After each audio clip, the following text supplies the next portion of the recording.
Bolívar en Venezuela divide el territorio en 3 distritos militares. El primer distrito militar lo compone la provincia de Caracas y Barinas, un poco al sur de Caracas. Y ese se lo encomienda a Páez, porque Páez controla todo ese concepto de el Apure y Barinas. El segundo distrito militar está al oriente, Barcelona, Margarita, la isla de Margarita, Cumaná y Guayana, allá al oriente, y se lo encarga a Bermúdez, el gran general Bermúdez. Y el tercero, al occidente, la península de Coro, Mérida y Trujillo, ya prácticamente al lindes con la Nueva Granada, que puso a las órdenes de Santiago Mariño, que esos son los 3 distritos militares que crea Bolívar.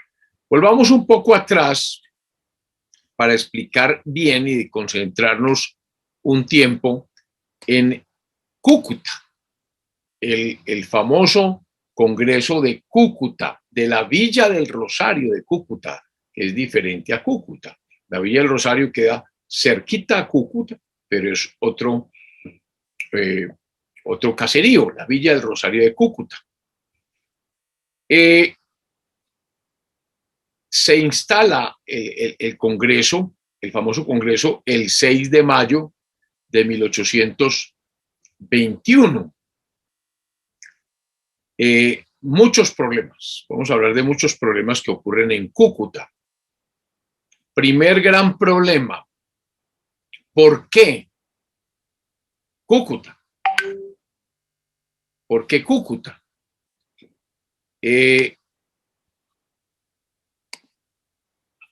No fue del gusto de los venezolanos ese primer punto.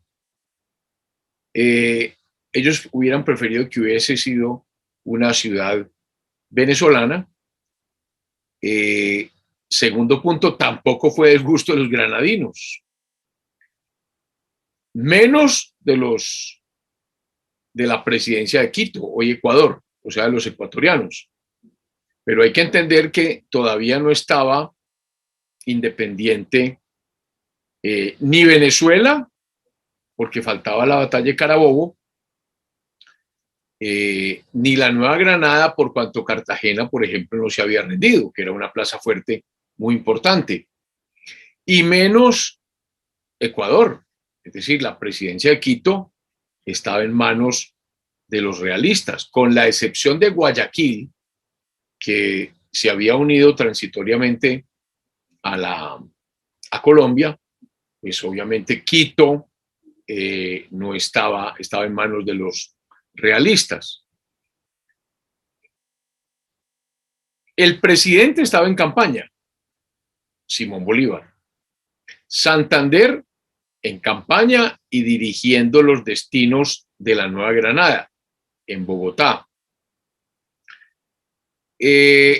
¿A quién se nombra como vicepresidente entonces del Congreso? A el doctor Rocio, de Venezuela. Pero Rocio muere el 13 de marzo de 1821. Recordemos que este Congreso es, digamos que, el aire que necesitaba el famoso Congreso de Angostura de 1819 en el Orinoco, cuando ese sí, presidido por Bolívar, donde estuvo Francisco Antonio Sea, declaró de hecho la unión de la Nueva Granada y la Capitanía General de Venezuela. Cuestiones que no gustaron ni a los venezolanos, a muchos venezolanos y menos a los granadinos, porque en ese Congreso de Angostura habían 2 granadinos. Francisco Antonio Sea, que no estaba representando al Casanare, y otro coronel que, si no estoy mal, era de apellido Vergara. Porque recordemos que Santander era abogado. Santander es el conocido en la historia como el hombre de las leyes. Francisco de Paula Santander había estudiado en el Colegio San Bartolomé, granadino. Los venezolanos son un poco más militarones. Habían llevado el peso de la guerra de la independencia.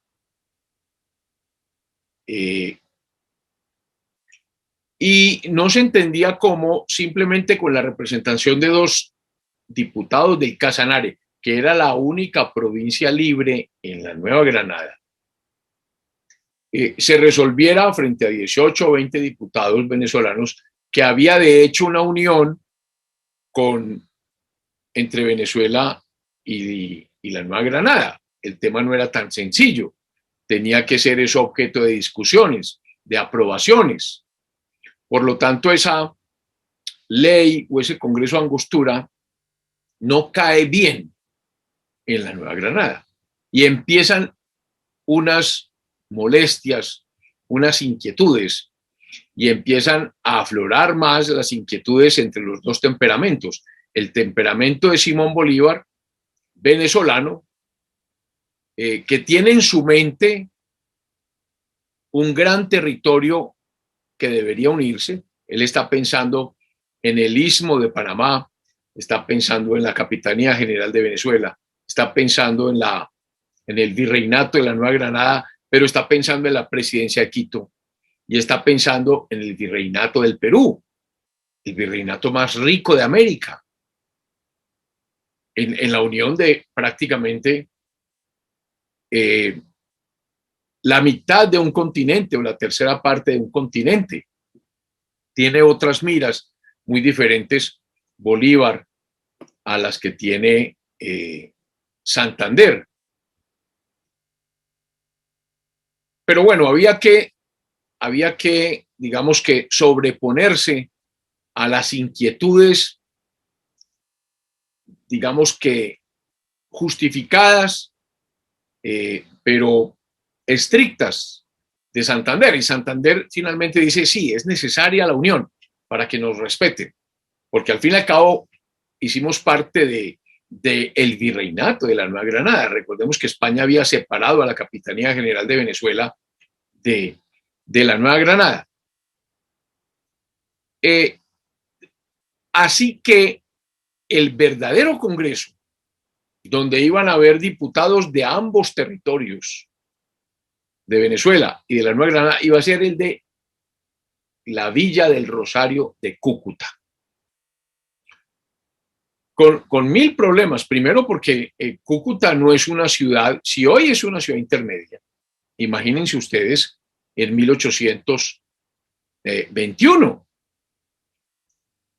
Adicionalmente, el Congreso no se reúne en Cúcuta, sino en la Villa del Rosario de Cúcuta, que es una población mucho más pequeña, según los testimonios de los asistentes, calurosa, donde había muy pocos servicios, y empiezan a hacerse las elecciones desde enero de 1821 para que concurran diputados de la Nueva Granada y de Venezuela. Imagínense un viaje de diputados tanto de lejanas provincias de Venezuela, imagínense desde Margarita, desde Angostura, desde Venezuela a la Villa del Rosario de Cúcuta a caballo. E imagínense ustedes un viaje desde Popayán, desde Medellín, desde Mariquita, desde Santa Marta a la Villa del Rosario de Cúcuta. O sea, era difícil. Imaginémonos también la hacienda de esta república que se está apenas formando. Santander haciendo que es la primera capital que está bajo el control de los independientes, Bogotá, tratando de obtener rentas, ingresos, porque hay una guerra y hay que ganar la guerra a como dé lugar. y encima de eso hay que obtener ingresos en Bogotá para sufragar la guerra de Venezuela, porque Carabobo no se ha dado todavía, se dio Boyacá, que fue la primera, pero había que sufragar la guerra de Venezuela. La mayoría de los soldados que fueron a Venezuela a liberarla eran granadinos, y ahí digamos que de alguna manera pagamos la deuda que teníamos con los venezolanos que dieron su sangre después del paso de la cordillera oriental por el páramo de Pisba y que dieron su sangre en el pantano de Vargas y en Boyacá. Entonces había ya mucho granadino en Venezuela por las calendas de 1821.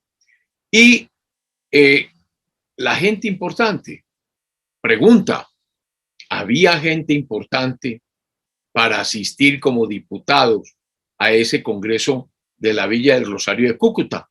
Y la respuesta es, no la había. ¿Por qué? Porque las escasas luces que había en la Nueva Granada y en Venezuela, sobre todo en la Nueva Granada, fueron sacrificadas, fueron pasadas por los pelotones de fusilamiento de Pablo Morillo, el llamado pacificador. Por ejemplo, todos estos ilustres personajes de la expedición botánica de José Celestino Mutis, el Sabio Caldas, Camilo Torres, todos estos, Liborio Mejía, todos esos hombres de alguna formación terminaron asesinados, fusilados por el régimen de Morillo. Entonces las luces que necesitaba tanto un país para hacer una constitución no existían. Habían pocas personas y pobres. El Estado no tenía cómo pagarles el traslado, un viaje que duraba meses desde sus provincias a caballo, en mula. ¿Cuánto costaba la mula? ¿Cuánto costaba el guía? La alimentación. Y obviamente llegan a la Villa del Rosario, van llegando desgranados de todas partes, apenas a conocerse. Y entonces el Congreso no podía llenar el quórum. ¿Qué ocurrió? Tuvo que acudirse a la ley de la necesidad. La ley de la necesidad es que aunque una ley fundamental que había citado a ese Congreso, desde el Congreso de Angostura de 1819, con un quórum tal vez de 2/3 partes, pues no se podía lograr. De manera que la fuerza de las circunstancias hace que con un quórum de mayoría absoluta, ese Congreso iniciara sesiones. Y muchas personas de edad en esas travesías, llegar a un lugar poco conocido, donde hay pocos médicos, una medicina bien desarrollada, comienzan a fallecer los que iban a presidir ese Congreso. El vicepresidente de Colombia, que había elegido vicepresidente desde la época de Angostura, Germán Rocio, muere el 13 de marzo de 1821. El libertador Bolívar sabe en Achaguas, allá en esa famosa isla, en los llanos orientales, que dominaba Páez con mucha fuerza, la muerte de Rocio, y se encuentra allí en Achaguas con Nariño, Antonio Nariño, el gran precursor de la independencia, el de la Declaración de Derechos del Hombre y del Ciudadano, que había regresado, porque recordemos que estamos en el famoso trienio liberal, donde todos estos presos, Nariño llevaba cerca de 7, 8 años allá preso en Madrid, fue liberado por la masonería, por el libre pensamiento español, que fue el que iluminó estos 3 años allá del 20 al 23. Recordemos que estábamos en un armisticio. Entonces, encontrándose Bolívar con Nariño, pues nombra a Nariño, Antonio Nariño, vicepresidente interino de Colombia, hasta que el Congreso eligiera a uno en propiedad. Azuola, otro vicepresidente que había sido nombrado para reemplazar a Rosio, muere también el 13 de abril, Rosio el 13 de marzo, Azuola el 13 de abril de 1821. Entonces, el Poder Ejecutivo en ese Congreso está acéfalo, mientras Nariño se pone en camino desde Achaguas para llegar a la villa del Rosario de Cuba.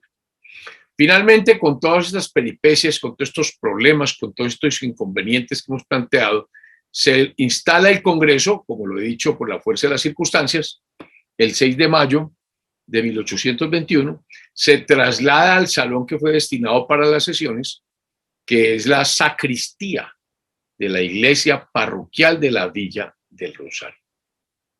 El vicepresidente Nariño declara instalado el Congreso Constituyente de Colombia. Esto es de una importancia suma por cuanto comienza la historia constitucional sin interrupciones de nuestra República de Colombia. Antes hubo unas constituciones, pero que fueron sofocadas por la pacificación de Pablo Morillo. Entonces, ahora sí comienza una historia constitucional que no cesa desde el 6 de mayo de 1821 hasta la fecha. Esa es la importancia de este hecho tan importante. El Congreso empieza pues con múltiples discusiones, con múltiples problemas. ¿Qué tipo de Estado conviene a la patria? ¿Un Estado centralizado? ¿Un Estado federal? Se dan discusiones. Se resuelve por un Estado centralizado transitoriamente. Curiosamente, ¿quién defiende la federalización? Nariño, aquel hombre centralista de los primeros años de la República, que se enfrentó a Torres, a Camilo Torres, es ahora defensor de una constitución federal. Pero es que Nariño se está encontrando con la unión de tres territorios muy grandes: Capitanía General de Venezuela, Nueva Granada, Presidencia de Quito. Y ahí es donde las ideas tienen que evolucionar. Finalmente se opta por el sistema central, lo que no le gustó mucho a Nariño, advirtiendo que el sistema federal requería de mentes más lúcidas, de más madurez. O sea, que el sistema federal es un prototipo, algo a lo que hay que llegar, pero que mientras las guerras consolidan esta independencia y este territorio, debería haber un gobierno centralizado. Y las tesis de Nariño salen derrotadas, cosa que no le debió haber gustado mucho a Antonio Nariño, sabiendo que era un líder tan importante. El Congreso está en sesiones, muchas veces a punto de perder congresistas, porque se enferman, porque se sienten pobres, porque ellos tienen unas familias que están en las villas de donde salieron y tienen que alimentar a esas familias, tienen que atender sus negocios y están en Cúcuta. Miren la problemática tan complicada y la gente desesperada, pensando que no se hacían sino discursos, que eso no iba a llegar a ninguna parte. Estos con unas ideas, estos con otras ideas, estos centralistas, estos federalistas, estos apegados a la religión, estos liberales, porque estamos en el trienio liberal, estos reprochándole a aquellos que fueron realistas. En fin, discusiones que aparentemente son inútiles y que cansan a las buenas personas, porque hay gente muy ejecutiva y le aterran estas largas disgregaciones, pero que son fundamentales. Entre otras cosas, se discutió también en Cúcuta qué tipo de personas debían ser los congresistas. Y para ir a Cúcuta se exigió que tuvieran unas propiedades, que tuvieran unas rentas, porque digamos que había mayor formación, mayor apego a la tierra y por lo tanto más madurez en la toma de cualquier tipo de decisiones. En todas estas, el Congreso recibe en medio de sus sesiones la noticia de la victoria de la llanura de Carabobo, que consolida la independencia de Venezuela. Fíjense que los militares no están en la Villa del Rosario. Allí no hay un solo militar, no hay un solo batallón. Inclusive están a merced de cualquiera, porque Bolívar está tratando de independizar a Venezuela, lo que logra con la batalla de Carabobo de junio 24 de 1821. El Congreso se había instalado el 6 de mayo, hacia 2 meses. Eso llena de júbilo al Congreso, porque muchos pensaban que quién sabe si realmente iba a haber independencia mientras no se consolidara. Ya con la victoria de Carabobo se consolida la independencia de Venezuela. Carabobo está cerca a Caracas. Prácticamente Venezuela queda libre. Hay problemas en Maracaibo, en Coro, en esta parte, digamos que oriental, pero el sur, los llanos, el oriente y ya prácticamente el centro y el norte está en manos de los independientes. Entonces fue muy importante esa victoria de Carabobo en 1821. En Carabobo se distinguió especialmente el batallón británico, que dio tanto de qué hablar, aquel batallón que sacrificó a James Rooke en la batalla del Pantano de Vargas, hace una gran labor en Carabobo, y el Congreso de Cúcuta, de la Villa del Rosario, testimonia su agradecimiento por cuanto sus más dignos oficiales perecen en Carabobo. Así que ese triunfo de Carabobo asegura la independencia de la República, disipa cualquier duda que hay o que tenían algunos diputados o muchos diputados sobre la conveniencia de constituir permanentemente a Colombia. Durante las sesiones del Congreso, ninguna tropa, ni jefes oficiales, ni soldados se acercaron a la Villa del Rosario para proteger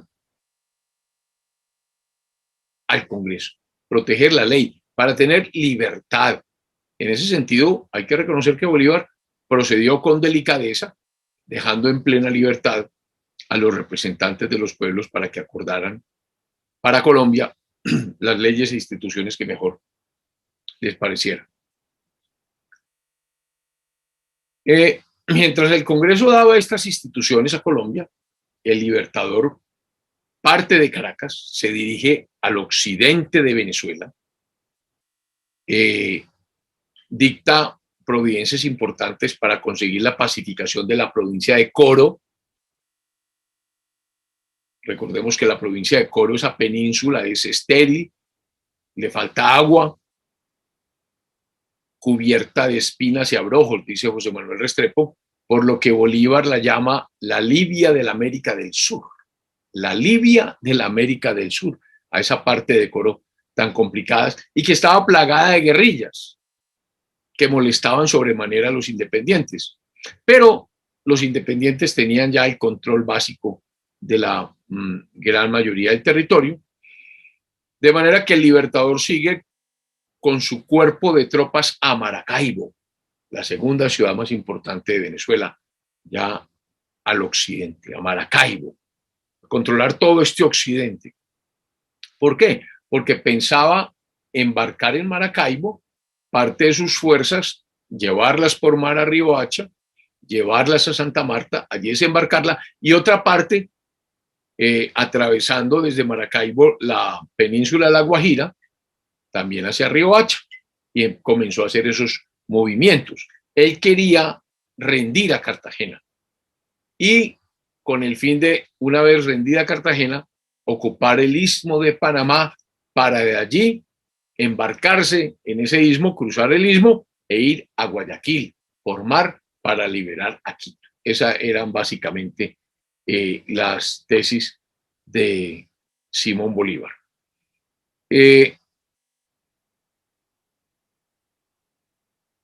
¿Quién fue elegido presidente de la nueva república?